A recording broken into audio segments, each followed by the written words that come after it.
If you think for 1 second that offer that you just finished and you just sent to us is the best version of that offer that exists, you are an insane person.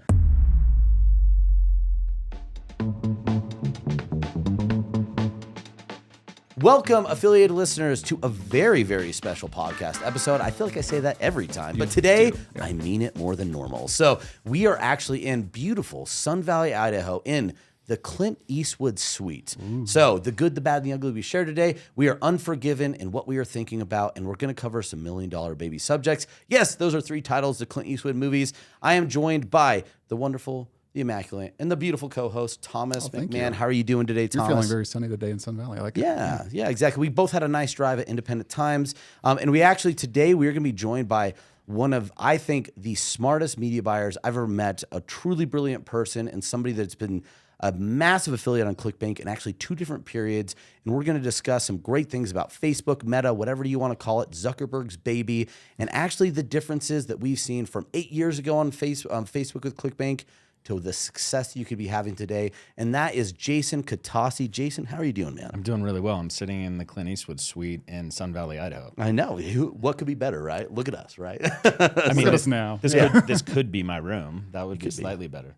Well, okay, we'll talk to some. We could definitely push Brett out. I think like squatters' rights are a thing here. So yeah, exactly. If you just don't leave, just don't leave. Yeah. Or you could just share it with Brett. You know, there's enough space. So, for those who don't know, Brett is our event planner. So now he's been ousted onto the podcast. So, well, dude, really great to have you here. Glad you're enjoying Sun Valley, and this is your first time in Idaho, right? It is actually, yeah. Awesome. Well, I'm glad we gave you the best of the best. Thomas from Northern Idaho might argue that there's some other cool places that you don't have a chance to visit yet. Yeah, this is cute down here. Cute. Yeah. Oh, the mountains are a little smaller than I'm used to. But. True, that's true. I will, because you do have the most beautiful golf hole in like the Pacific Northwest. Coeur right? d'Alene. Yeah, the floating green up in the Coeur d'Alene Resort. Yeah, that's not bad. Yeah. Yes, for sure. And you used to do spearfishing up there too. Yeah, right? like Ponderay. Yeah. Yeah, so such an interesting life, Thomas.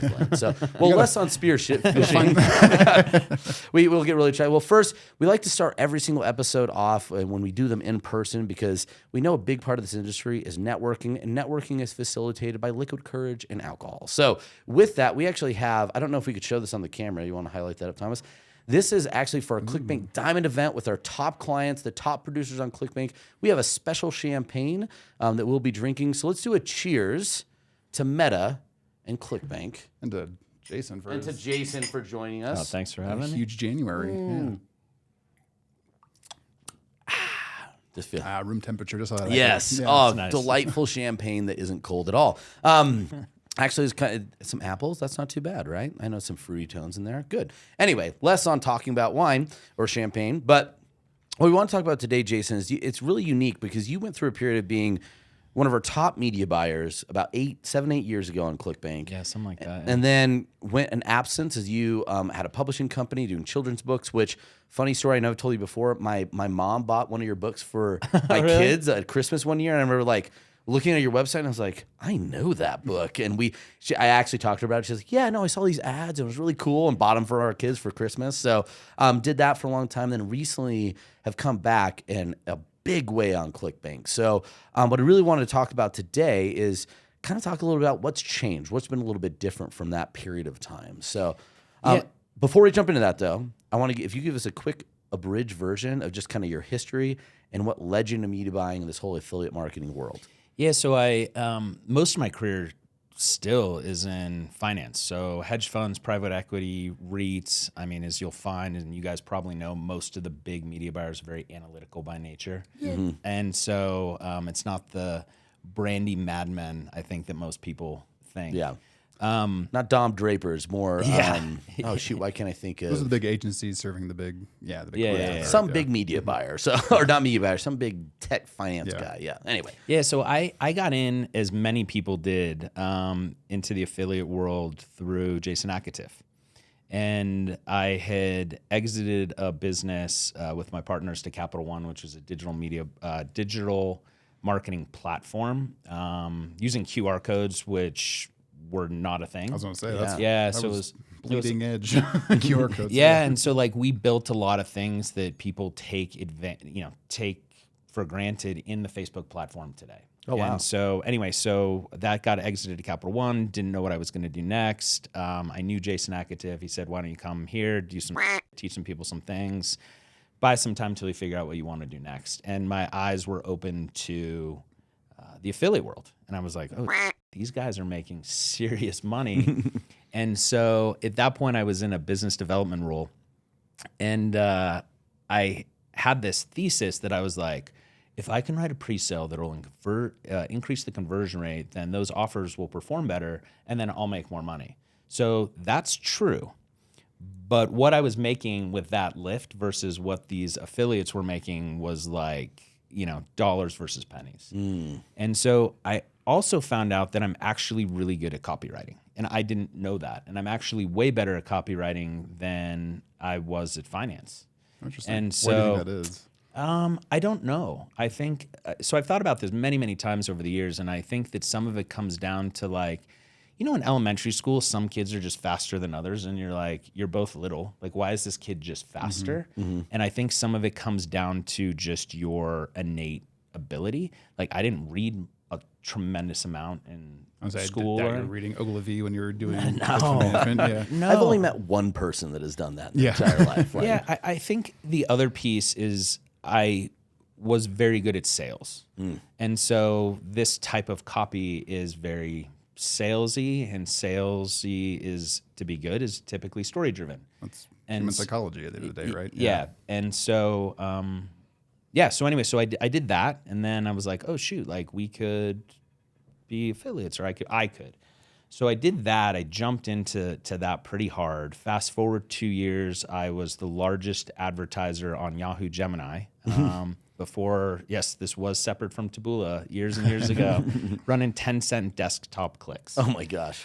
Oh yeah, it was great. And I remember the first day that I made a couple bucks, and I actually went and met Akatif for a beer. And I remember we were in Encinitas in San Diego, sitting, the corner of this bar, and he's like, "How are your campaigns doing?" And I was like, "Yeah, I made $800 today. I made $400 yesterday, $200 the day before." And he just looked at me and went, "All right, it's on." And so anyway, so we grew on Yahoo, and then we started to grow as an agency. I'd hired a couple guys because everybody was focused on Facebook and Google. And we had Yahoo on lock. And so we were getting clients referred to us, through ClickBank, obviously, clients from Yahoo, all these sorts of different things. And then we're like, well, we're going to try Facebook. And my father reminded me not too long ago that it took me 30, 45 days until we were profitable the first time on Facebook. And what was your spend like? I don't remember, Gotcha. but it was low. We were just testing, trying to figure it out. But like somebody tossed us the keys to a brand new car, and like I didn't know how to drive it. It's like driving stick, right? Yeah. Like I know how to drive, but like here's a stick, and I'm like I don't know how to do this. You're just stalling out in intersections. Yeah, right? and so then so we grew that business, and then we came up with a crazy idea to start a children's book company. And really where that came from is we had an issue with Facebook policy, and we flew down and had dinner with him, and he's just like, I understand, these VSLs, these long offers. He basically described them as infomercials. And he's like, we don't like infomercials on our platform. I understand that you guys can make a lot of money. I get it, but I think it's a bad experience for the users, which we disagreed with. But like, who am I to, what am I going to say to this guy? So we go across the street, me and my right hand at the time, John. And I was like, dude, like, what else do we come up with? And he's like, we like happy things and rainbows and hula hoops. I'm like, dude, why don't we start a kids book business? And so I wrote a kids book. We sold 4,500 copies in 11 days. Wow. Which turns out is more books than the average bookstore sells in an entire year. No way. And so that book was okay. People are like, should I buy that book? I'm like, no, it was an ABC book, and it was just okay to test the thesis. And then we moved into online education, which introduced a tremendous amount of objections into the buying decision. And so from there, we moved to Christian kids books because we knew that demo was just going to be very strong online. And then we started publishing other authors and so on and so forth. And then we exited to Scholastic about 2 years ago. And because you guys was it a Forbes article that wrote about how you guys really disrupted the publisher industry as well? So we really did. I mean, so there's so many things that are crazy about that whole journey and that whole business. So like in our third year of business, our third full year, we were the 10th largest in the United States. Wow. Which in terms of units sold, which is like As a publishing company at that point. yeah. And you So were going direct response, right? we were direct response to Shopify. We were on Amazon, but only doing defense and basically keyword and brand. Crumbs That's all we were doing, which was about 22%, depending on the year of our total revenue. Spending $800 a day on Amazon. Oh, wow. Self-publishing, Which, by the way, to your earlier question about like one of the differences between, online marketing in 2015, let's say, versus 2025, like Amazon has to be a core component of your business. And I think a lot of guys are doing it now, but back then, like it was not. Like There's still resistance to it. We were just chatting with Cody Bramlett about this on a recent podcast, right? But there's still resistance to people in our space. Like, why would I go on Amazon? Like, it just takes. I literally, you paid for those people. I've had this conversation many times with clients. You paid for the people to get educated on your product. They're literally going to another store to try and buy it. If they can't find it, do you think they're going back? They're going home, right? They're just You've become done. illegitimized at that point. Or they're buying from a fake person, just like a fake product. Or someone that just ripped your looks stuff like out and taking your customers. Oh yeah, so we didn't do eBay. All of our books were all over eBay and Pinterest, and so we had bulk discounts and wholesale, and people were buying those books. And a few times they got stuck though. So we would have a fast mover, which you call the front list, and that book would be flying, and they would be buying 10, 20, 30 books at a time at 50% off, and basically selling it for retail and whatever. Good for you. The problem though was when all of a sudden that front list becomes backlist, and we have a new fast mover. They end up sitting on a ton of inventory. Yeah, that isn't moving it at all. Yeah. You're shorting the wholesalers, basically. Yeah, basically. And so anyway, so we exited that, and then my COO of the book business, who is my best media buyer of all time and is now my partner in this business, we started running some affiliate, and he grabbed his right hand. So it was just like three of us. I was like, let's just do this for a little bit. And then about the middle of last year, we moved to an agency model. And and so the team has grown. We're in the 20s now. Okay. And, I had the biggest month of my career in January. It's amazing. Yeah. And so it was just, we have thrown up some big numbers, which opens up a tremendous number of new challenges that we have to overcome. What do you like running about with the agency model versus just running pure performance as an affiliate? Like, what's the pro con for you there? So it's super interesting. So I've had this conversation a lot over the last 2 days here. And to be clear, I spent most of my career talking on agencies. And I know, that's why I ask you. Yeah. and so so maybe I'll start with the why I started it. I got to this point in my career where the guys so we do no outbound sales. It's all referral. I've been around a while. And so that I know how to do the thing, that my team knows how to do the thing. So let's pull that off the table. So if the offer does not work well, there's only 3 reasons. Your offer sucks, Facebook's being or this is the most important, we might not be the ones to crack it. So one of the largest offers we've run, we were the 7th guys in. The guy would not even give me a link because the offer doesn't work, but we had traffic, and I was like, just give me the link and split it in. First day, $1 in, $2 out. And I knew all of the other guys who had run it are all good guys. Like, I know them all. Yeah. Like, they're all good. And so sometimes they're just not the one. So we have not been able to crack an offer before where the guys behind us do. And so I think when you have the right client who effectively understands that, you have a really good partnership.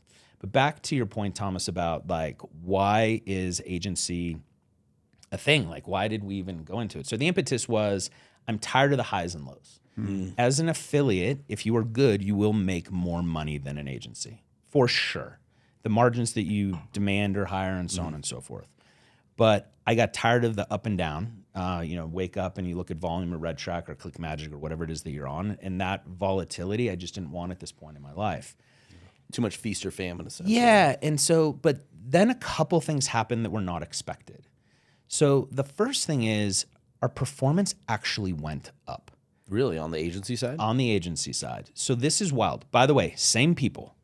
So the analogy that I've been using is if I take a gun and I point it at your head, the side of your head, and I'm like, you need to make this work. Like, you lose, we lose. Like, all of those numbers are very real. versus I take the gun and I just put it on the table. So you still see the gun there, right? But the pressure doesn't have you nervous. And so there's a little bit more freedom of thought without the like making poor, too fast decisions. Because what that also allowed us to do is we operate now more in the forest than the trees. Oh, okay. So sorry, the gun on the table is the agency. No. So you no, so lost. you work for me. Sure. I put a gun to your head and I was like, go make money. And you're just like, oh, you're terrified of everything. I don't want to Right. make a mistake. Very, very high pressure. Because everything's performance. That's right. Okay, gotcha. Our Yeah. agency is still performance, by the way, but like, although we're paid on an agency model, but now I've just put the gun on the table. So you see the gun, but I don't have it at your temple. The pressure's off of you a little bit. So your decision making and your processing of the data and whatever just kind of slows down, calms so down. looking out more, right? That's versus right. Down. Okay. Yeah. Because you're not in a situation where you're like trying to create performance out of a valley, right? From a pricing standpoint, where you're like, I gotta do this and gotta Yeah, it's like, maintain. oh, we lost today. The numbers time are we sucking. lose, it's hurting Yeah, our- so like, and so now, we provide our clients weekly reports, and so we still have targets. So you need to achieve a sale for $100 CPA. So like, we still have to achieve that, or we will lose a client or whatever. But I don't know, maybe this week we're at $89. And next week we're at 93, and then it's Valentine's Day, and that week before was terrible, and now we're at 107, right? But over that period, as you zoom out, you're still performing, Right. And so we still operate with that affiliate mindset. We clip by hourly. We're watching all the stats, multiple split tests. Almost nothing runs 24 hours a day. So like we still have that performance mindset, but then there's this other piece. And I think that having run a business before changed a part of my mindset in terms of what is important. Do you think that people are going to be able to be successful without running AI within the next 5 years? No. That's right. So then you think, okay, cool. So I know that I need AI. Well, what are the other tools that I need? Oh, I need these other tools. Well, I'm going to have to build them. And why am I building them? I'm building them because our performance will go up, which will ultimately mean that the performance of our clients go up. Well, if I'm up and down and I'm just an affiliate, I'm building this for me, but now I don't have consistent cash flow to build out the proper dev team and AI team and all of these other things and really become more tech enabled. Yeah. And I think that the soft skills are as important as ever, right? Like any of us in this room can jump into an F1 car, but like you're not going to be able to go as fast as the other guys, right? And that's how I might be too tall. I don't know. Yeah, potentially. They'll adjust it for Potentially, you. Yeah. So I look at it as like we have this new tool set and we need to build all of these things, and you need consistent cash flow in order to build out financial models to be able to hire these teams and so on and so forth. No, I think you're hitting on the head there, because I think part of that too is the solopreneur affiliate. They have that gun to their head mentality, right? Where it's like they can't take the time to build the process or find the tool because they just have to find the next thing that's going to win. Yeah. It's just that hamster wheel. It's almost like being able to look beyond. Like I think sometimes you get caught looking Yeah. just what's in front of your nose, right? Yeah. So you'd love to go big picture, but without that consistent cash flow, you can't. You have to go slow to go big, right? Yeah. You don't see too many people sprinting that make big, amazing things. They always hit a period where they could slow it down and build something bigger. So I think that's really, really interesting. But it's almost like you never would have gotten there without having your own business, having that exit with the book company. 100%. And so one of the largest challenges we have with the affiliate side of the game is very often, depends on who our clients are, and our client mix now is really good. But like we don't have all the keys to the kingdom. Yeah. So the analogy that I use in that instance is you toss me the keys to your car and you go, Jason, drive me to the airport. And we're driving and I start to hear a rattle and I pull over and I pop the hood, I pull over and I'm like, hey, there's a rattle. Can I pop the hood and look and see what's going on underneath in the engine? Because I think we have a problem. And you're like, no, go faster. And you're just like, okay, like, all right. It's your car. And so that mindset shift was really, really challenging for us. And so now I'm like, all right, it is not my job to fix your car if you want me to go faster. If the car breaks down, that's on you. If you want our help, we're here. I'm not going to leave you on an island. But like, and anyway, so that's one of those things that has become, we're over it now. But in the earlier days of this model, it was just very challenging. because we did it all. Yeah. Right? We had supply chain, we had email and SMS and accounting, like all these things. Yeah.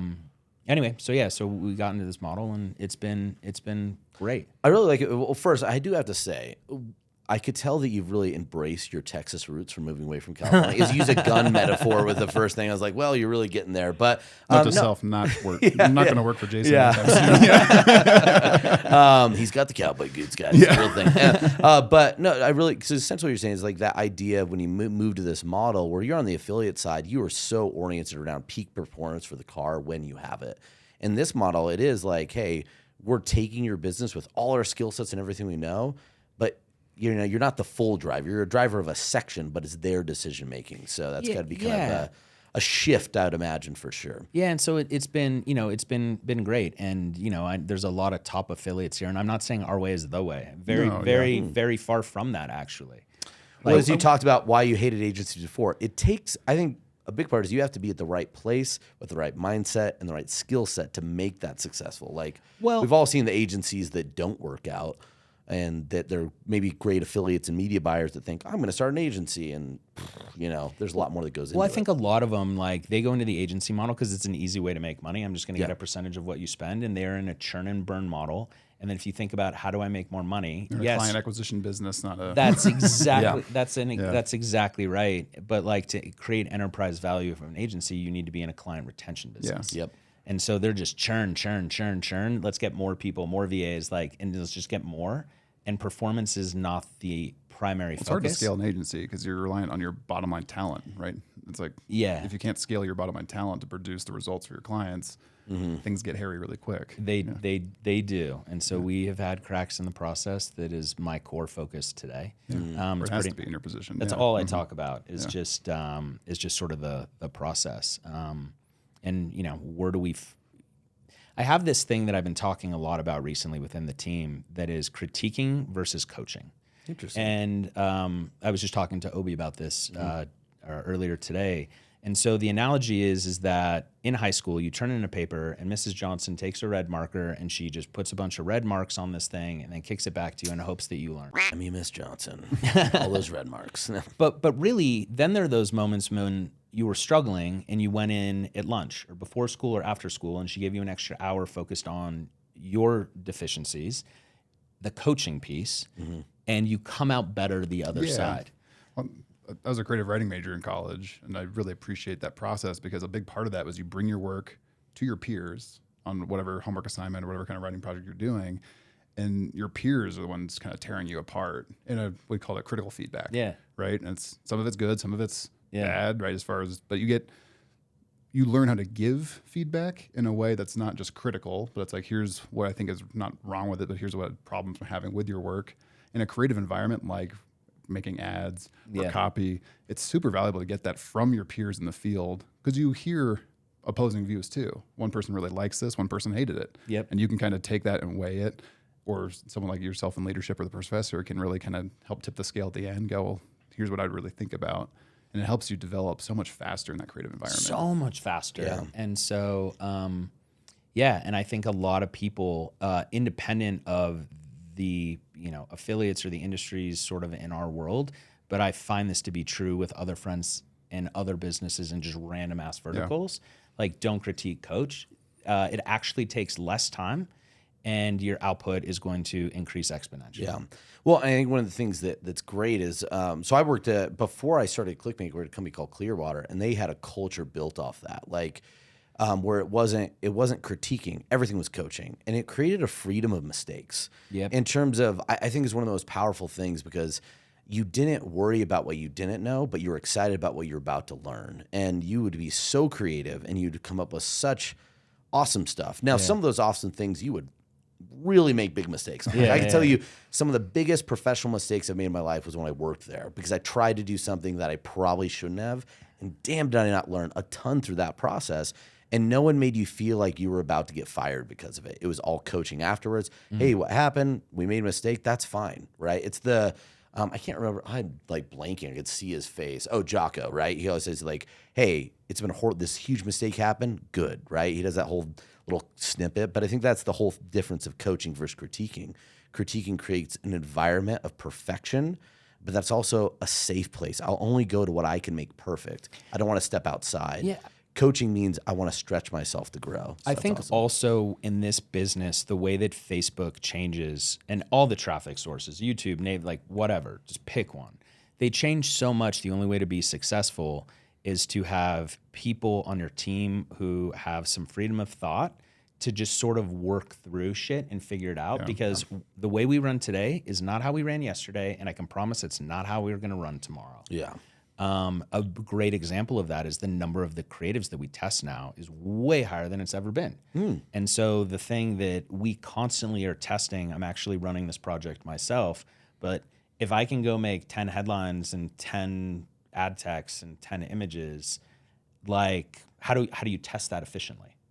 Right. And so we think a lot about What's the actual assembly line of that, right? Like who's doing what and where, or what process? Yeah. And so like the goal there is like come up with an initial framework to get the team to jump off. And then once they jump off, it's like, guys, let's go figure it out. As opposed to being very prescriptive, which is what critiquing would do, and coaching does. Yeah, and then coaching just trains them how to think for themselves and figure shit out. So you don't have to be there, right? So it's not a constant. Which, when you think agency, we talked about developing bottom line talent. You're never gonna critique your way to great bottom line talent. You'll just create insanity because you have to 100% micromanage true. everybody. So Yeah. that sounds like a nightmare. Well, real fast, I know we're getting close on it. This has been amazing. It wasn't what we started with, but what I want to do actually, just real fast with a little bit of time, I want to ask a couple of questions about something that, especially since you just mentioned, you've doubled or was it doubled the amount of creatives that you do now in terms of testing? I mean, testing? even more. So just huge exponential growth. One of the things I think is really curious is we've seen, at least I've noticed over the last 2 years, there's been a real shift in what we've seen as the media buying strategy. Your team doesn't follow, but it's a lot of video to video, right? Yep. Just straight video ad to straight video sales letter, right? But you guys are still running static images Primarily, yes. to pre-sale pre-sale pages. So Old school. yeah, Old school. yeah, so it's old school, right? But so walk me through a little bit about, given that there's so many people that feel like the video to video is the way, but you guys have really held to this. What do you think are some of the advantages and why that's been a tactic or kind of your strategy that's worked for you guys? So I think one video to video is the way. It's the same medium. I'm watching a video, I'm transitioning to another video. But for us, there were a couple things. One, you have to stick to your knitting. And so what are we really good at? And a lot of that is just copy. And this was the flow that we did. We know it well. So let's focus on that. But there's another piece that I think is more important, is static is cheaper. And particularly when you're running VSLs, you have to, you're trying to hit the pain point, build intent, and then let the VSL do the heavy lifting. If we're running gadgets, I'm running a lot of VSLs or video ads. Video ads, right? gotcha, So I'm running a lot of those. And so then when you think about testing all of these videos, you are introducing so many more variables into your testing strategy. It's insane. So I'll give you just some basic tips in terms of how we do it. And everything for us now, because the Pixel post iOS 14, worst day of my life, it changed the strategy. And so now for us, most things that we run, we have your ad text and your headline, and then we'll run to a very simple control on the creative. So let's say faces. Faces will never be your winner, but they always work because the face gets somebody to stop and read the copy. I'm looking for the winning copy. And then once we find that, then we start iterating on the creatives. And so I think we were forced to be more process driven. Another macro thing for us is we look at initiate checkouts. I know that the average offer is 3-to-1 initiate checkout to buy. So I get 3 or order form impressions, right? Yeah. So you're going to get 3 times the amount of data for the same spend. And I know that maybe today I get 10 order form impressions and I have 8 purchases. Well, maybe tomorrow I get 10 order form impressions and I get 2. Right. Well, it's gonna balance out. And so now we pay attention to the marketing funnel a lot more than we used to back in the day. That is probably the biggest difference between now and then. The Pixel was so good, you could just throw shit up, and assuming you at least kind of knew what you were doing, it's very hard to not make money. Yeah. But now we have to look at every single element and move and watch how the potential customer moves through that funnel. And it was a big change for us. We learned this at the book business because we had to. And so anyway, back to the static piece, I just think that if you can control as many variables as you can, your testing budget is way more efficient. If clients came to us and they're like, oh, you have $10 million a day to spend in testing, I'm like, well, it's going to be fun. But like, I haven't met anybody who's offered that yet. If you're out there. Yet, right? Find me. If you're out there, yes, Yeah. Jason. Yeah, He's looking for you. Yeah, and so it's a very simple, methodical way versus investing all of this time, even with AI. So I have a script, and then I got a guy making some AI. Well, how old's the woman? Was she a brunette? Was she a blonde? Short hair, long hair, glasses, no glasses, red lipstick, no lipstick. Like all of those things matter. And so, and then by the way, all this time and energy that you invested in this first offer, or in that first video, it may just be a bad video. Now, there's a lot of guys that crush with this stuff. I know those guys, you know those guys too, and that's awesome. So Yeah, it's there's not a wrong way. There's just your way. Yeah. Exactly. Yeah. And but it's just the most efficient way for us to test. Well, I like that. I think maybe it's my accounting brain sometimes, but I love the idea of the control over the variables. So just testing so much more precise, not only efficient, but I just feel like when you could see all those controls laid out in front of you, it's like, I feel like beautiful minded. You could just see the images of where the weaknesses are, where the focus should be. And then you could start evaluating, who's go with that coaching piece. Why is this failing? Let me go to this part of the funnel, evaluate it for this situation. And now we could get to, instead of being like, that video didn't work. Okay, let's try a completely new one, right? Instead of really understanding those pieces, you go, let's just change this one piece right here, and you get to winning a lot faster. And the traffic's much cheaper. Yeah. So nobody can debate that. And so we're just more efficient in ad spend. That makes sense. Yeah.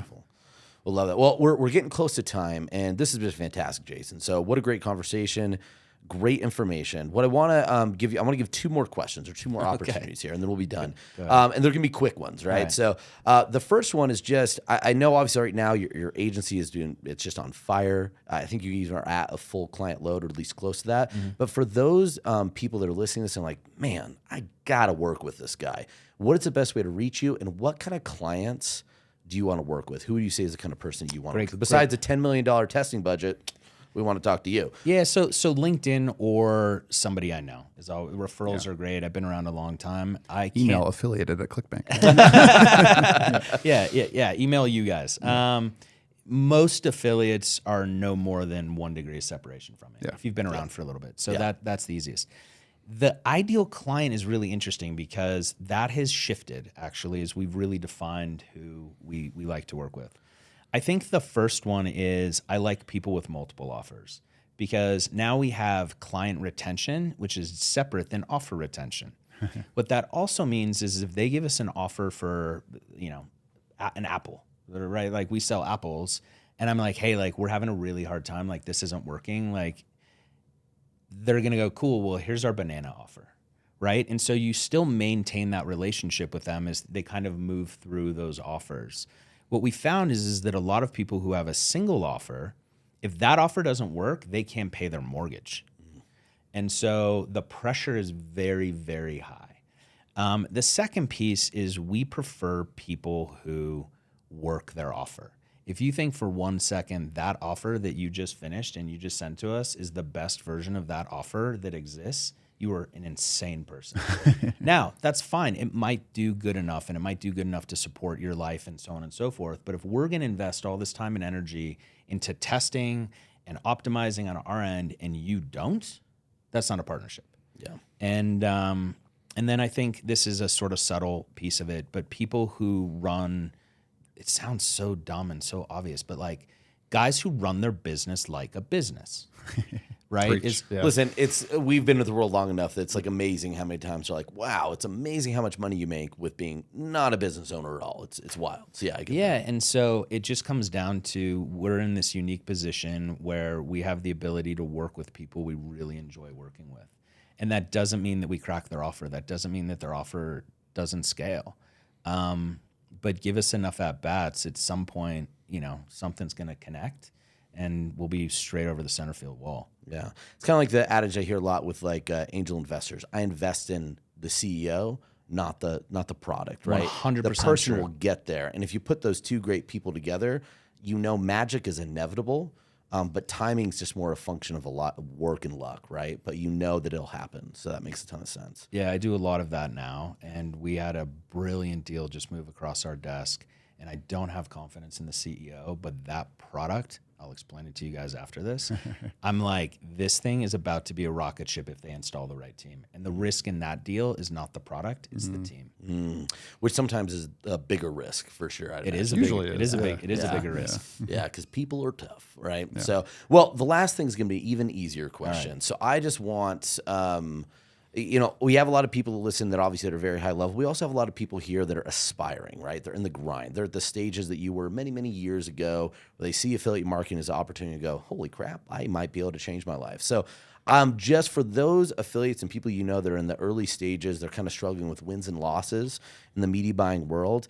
If you give just one phrase, a content recommendation, or just one thing that you could tell those people to inspire them and keep them going, what would that be?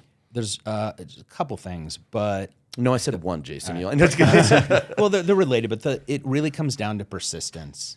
So most of your campaigns, even at a high volume level, when you've been doing it as long as I have, will not perform. They're not going to. Yeah. And so you're only looking for the few that will allow you to spend, 7 figures a month. And so I think a lot of people get frustrated and they give up. I think that they are not committed enough. I think that's important. And this is a hard one. I'm not sure how well it serves ClickBank, I guess, but I think it's important. If you love it, you will be excellent. If you hate writing copy, if you hate looking at the numbers, go find something else. Yeah. And so I loved it. I always loved it, even when I wasn't making money. And so, it was me just running Gemini, and I'm like, 7 days a week, 12 to 16 hours a day. It was a video game. Like, I loved it. Yeah. And so but then that last piece is persistence that you just have to push through. And that's all it takes. And a continual learner too. Yeah. Yeah. No, that's beautiful. And it's funny because we had a podcast a couple of days ago. It was the word obsession came up. And it's like, if you can't find yourself obsessed with this game, you got to go find something else to be obsessed about. And it's been like my word of like last 6 months. I keep telling my kids, like, find your obsession. Like, it's you got to find your obsession. Really true. Dude, because you're going to have to work every Saturday and Sunday managing your campaigns. Yeah. Like, just know that. So if you don't love it, dude, you're going to hate your weekends. Yeah. And you won't do it. You won't. How could we, like, unless it is going to family functions, there's few things I will persistently do out of hate, right? So I should say, out of hate. Love you, family. That was not my immediate family, others. Yeah. No, but no, you will never get there if you don't have it. So make sure you could obsess out of love, not misery, and you'll get there. So, dude, Jason, this is freaking awesome. So glad to have you on here. Hope you enjoy the rest of your time in Idaho. We'll make sure you have a good experience. But I'll talk afterwards to make sure you're getting the right recommendations. But this is brilliant. Great advice. Great information. Thomas, anything else for Jason before we let him go? Just thanks, man. Yeah, I loved working with you back in the day, and then watching you grow through your career has been awesome. And then I learned so much from you, especially here. So thank you. Lots more gray hair this time. You had a kid. I'll just say it again, man. Like, I really, truly, when I say this, I think you're one of the smartest and most interesting people in this industry that I get to talk to on a regular basis, and I just really appreciate your time. Awesome. So, thank you, guys. With that, Thomas, what do we tell the people on our way out? Well, I should first say this. Please rate, review, subscribe, hit the bell, do all the things so Dylan doesn't yell at me because his punches hurt so hard. Here's our 30 calls to action. So yes, all the call to actions. Do that stuff. And Thomas, what do you tell the people before we go? Happy scaling. Beautiful. Until next time, thanks so much, guys.